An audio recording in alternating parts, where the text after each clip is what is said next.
Alright guys, in this video I want to talk to you about breaking plateaus. Maybe some of you guys, you've been training for a while and you feel like you just keep getting to this certain level of fitness and you just can't seem to get it up to the next level. So I want to talk about a couple different times in my career where I was able to break some plateaus with two different approaches. And I think these two different approaches kind of symbolize two different ways you can go about seeing if this is something that you can do to break through to the next level and break through your plateau. So the first example I want to talk to you guys about was when I was first getting into the marathon.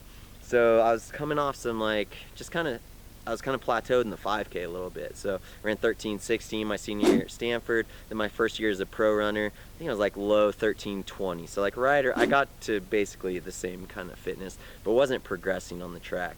And then what happened is I decided I was going to train for my first half marathon and maybe potentially a marathon. So I increased my volume a bunch, right? So I was still like doing the same kind of protocol, but I increased the amount of stress I was placing on my body by increasing the volume. There's a lot of different ways you can increase stress. You can increase stress through weights, through the amount of intensity you're doing on your training, but any way that you can increase your stress might be a way for you to break through to get to the next level. So when I increased the amount of volume I was doing, saw a super improvement in fitness.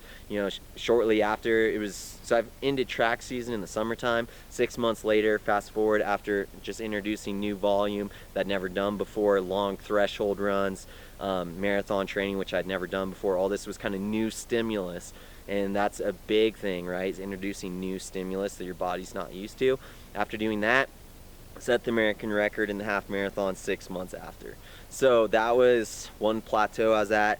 One way to break through that was introducing new stimulus, new stress on the body. My body super compensated, saw a huge jump in improvement, massive. All right, so that's one way.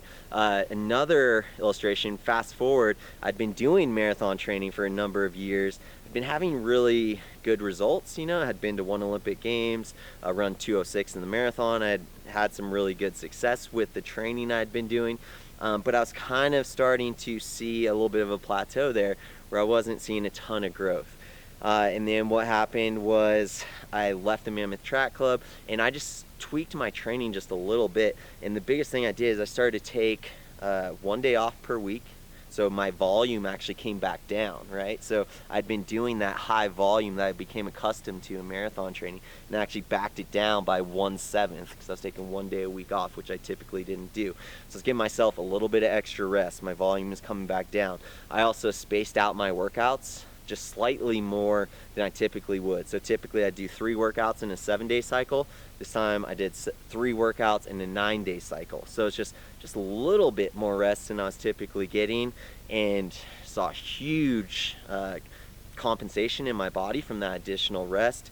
That spring went to Boston and ran 2:04 at the marathon there. So two very different methods for breaking through little plateaus that I was stuck at in my career, but both very, very effective. So that's what I'd recommend to you guys. If you find yourself in a little bit of plateau, either add more stress into your body, see how it responds, either through extra volume or extra intensity or a different style of training. It could be weightlifting, just any kind of new stress that your body's not accustomed to. Introduce that.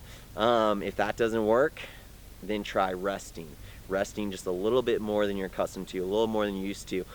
And on that rest note, oftentimes, if you've been training for a really long time without ever taking a week or 2 weeks completely off, that could be it right there. That's what I'd start with. I'd recommend you take a week, 2 weeks completely off, and then see how you feel in the next build up for your next marathon. So hopefully that's helpful for you guys and you're able to break through your plateaus and get to the next level.